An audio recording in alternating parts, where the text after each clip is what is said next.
সরকারি হাই স্কুলের শিক্ষকরা আন্দোলন প্রত্যাহার করলেও সরকারি প্রাথমিকের শিক্ষকরা ৩ দফা দাবিতে এখনও কর্মবিরতি পালন করছেন। রাজধানীর গভর্নমেন্ট ল্যাবরেটরি স্কুলে আছেন সহকর্মী জুবায়ের প্রধান, সরাসরি যোগ দিচ্ছেন তিনি। জুবায়ের, সরকারি প্রাথমিক বিদ্যালয়ের শিক্ষকরা কি বলছেন, তাদের দাবি কি? বছর তো শেষ হয়ে গেল, শিক্ষার্থীদের কি পরীক্ষা হবে না?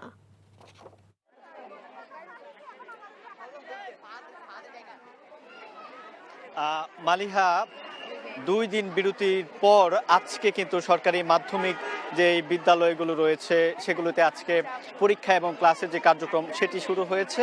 তারা কিন্তু 1 তারিখ থেকে সেই যে কর্মবিরতির যে ঘোষণা 4 দফা দাবিতে সেটি তারা করেছিলেন। একই সাথে আমরা দেখেছি যে সরকারি প্রাথমিক বিদ্যালয় যেটি রয়েছে সেখানেও কিন্তু তারা কর্মবিরতি পালন করেছেন, যেটি বিচ্ছিন্নভাবে এখনো কিন্তু বেশ কিছু জায়গায় সেটি কিন্তু চলমান রয়েছে। তবে মাধ্যমিক বিদ্যালয়ের সেটি গতকালকে শিক্ষা উপদেষ্টার সাথে সচিবালয়ে কিন্তু তাদের যে প্রতিনিধি যারা রয়েছেন তারা কিন্তু গিয়ে সেখানে কথা বলেছেন এবং সেই আলোচনার পরিপ্রেক্ষিতে সেটি কিন্তু গতকালকে তারা প্রত্যাহার করেছেন এবং আজকে থেকে কিন্তু ক্লাস এবং পরীক্ষার যে কার্যক্রম সেটি শুরু হয়েছে। আমরা এখানে অভিভাবক যারা রয়েছেন তাদের সাথে কথা বলেছি। তারা যেমনটা জানিয়েছেন যে রাতে জানানোর ফলে তাদের যে আজকে পরীক্ষা, বাচ্চারা অনেকেই ঘুমিয়ে পড়েছিলেন কিংবা তাদের যে প্রিপারেশন নেওয়ার পড়াশোনার যে প্রস্তুতি সেটি তারা নিতে পারেনি, যার প্রভাব কিন্তু আজকের পরীক্ষাতে কিন্তু পড়েছে, এরকম অভিযোগ তাদের পক্ষ থেকেও রয়েছে।